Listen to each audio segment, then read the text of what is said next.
Hey everyone, let's try that problem from 10.1 using StatCrunch.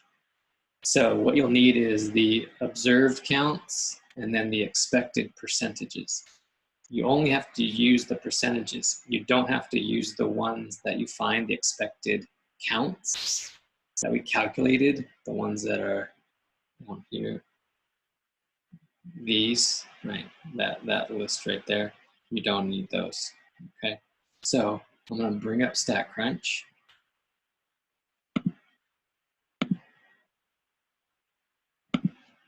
Let's talk. And you'll load, and these values are available to you in your groups folder if you want to try it. But you'll load the data. So notice I have in one column the observed values, and in the other column the expected percentages. Okay, that's all you need. And then you're gonna to run it, click Stat, and you'll see this goodness of fit title down there. Just use that, and it's always this chi-square. So Stat goodness of fit chi-square test. And then just make sure you're selecting the right columns. Observed should go in the observed, and then expected in the expected. That one's pretty obvious, but sometimes they'll be labeled differently. Just make sure the observed is from the sample, and the expected are the percentages, breakdowns that are the expected distribution. Okay, and then that's all you gotta do. Click compute. And really what we're after is that chi-square and the p-value. Notice that chi-square score is the same that we got when we did it by hand, 22.7, and then we have this p-value as well. So the only way to get p-value is for using StatCrunch for us, okay? And then also notice it does calculate those expected counts, even the ones we did by hand when we created that table. Okay, so that's pretty easy and cool. I can go back to my handout and see how that would work out if I did that method. So again, notice we did get that 22.7. It gave us those E's, the expected counts. And then it also gave us this p-value. Right? So the p-value was 0.0004, which notice that is less than 0.01, the alpha. Right? And so if it's less than 0.01, it's reject H sub 0 right there, right? So it's the same conclusion for step 5, right? Just when P is less than alpha, reject H sub 0, okay? And so then you'd have the same answer at the end, right? So there's always these two methods. You can go P or critical value, and it will bounce back and forth when you're doing the homework. Okay, let's try another one. Here's an additional example. Researcher claims that the number of different colored candies is uniformly distributed. So that's the new feature for this one, uniformly distributed. If you see that, that just means all the expected values are the same throughout, right? So in that previous problem, we saw all those percentages were different. This one, all the percentages or the expected counts would be the same, right? It might be worth just finding those expected counts right now. Oops. So I could create a third column here. Just label it E. And then what would those expected counts be? So in other words, if we have 180 candies and we expected the same number of colors, or the same number of candies for each color, what would that value be? That's pretty easy to figure out. Just do 180 divided by the number of colors, 30, right? So each of these E's would be 30.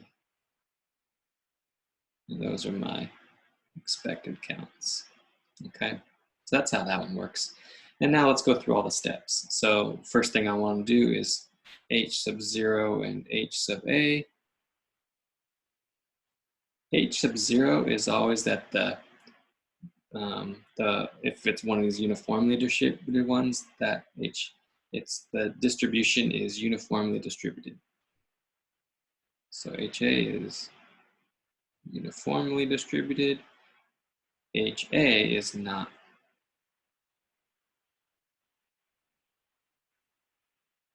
So in this one, the claim is the HO.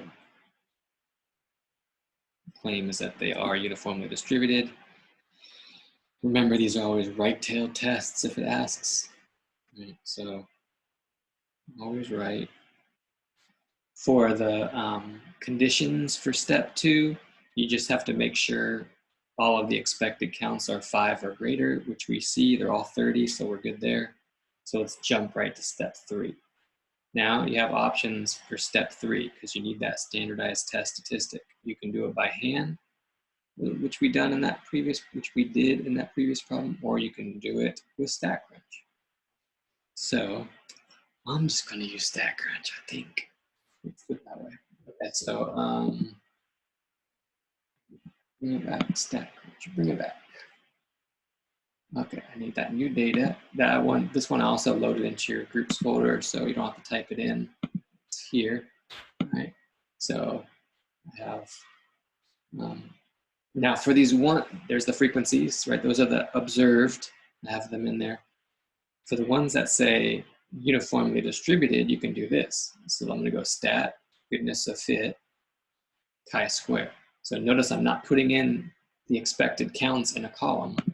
The reason for that is because I have this option right there, all cells in equal proportion for the expected. Use that if it's uniformly distributed. And then the observed is where are they? They're in the frequency. Okay, so do this setup for uniformly distributed. That's the easiest way. And then compute it. And really what we're after are those two values. We got that chi-square test statistic.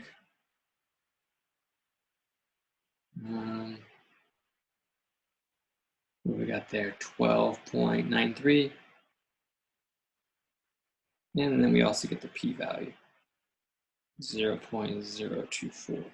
Okay, that's all I'm after. I'm going to head back to my handout. And we'll complete this problem. So really what I'm looking at is that p-value compared to alpha, which is 5%. P is smaller, so that's reject H sub 0. Okay, so this seems similar to the last one. If I reject H sub 0 and it's the claim, I have enough evidence to reject that claim, right? So there is sufficient evidence to reject this claim.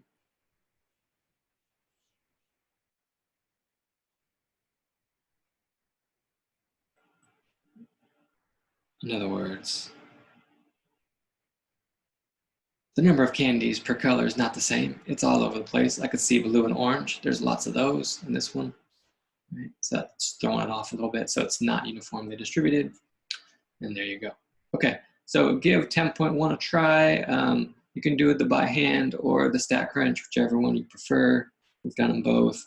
P-values or critical values. Got both of those. And then shoot me questions if you have any. Okay, hope all's well. Talk to you later.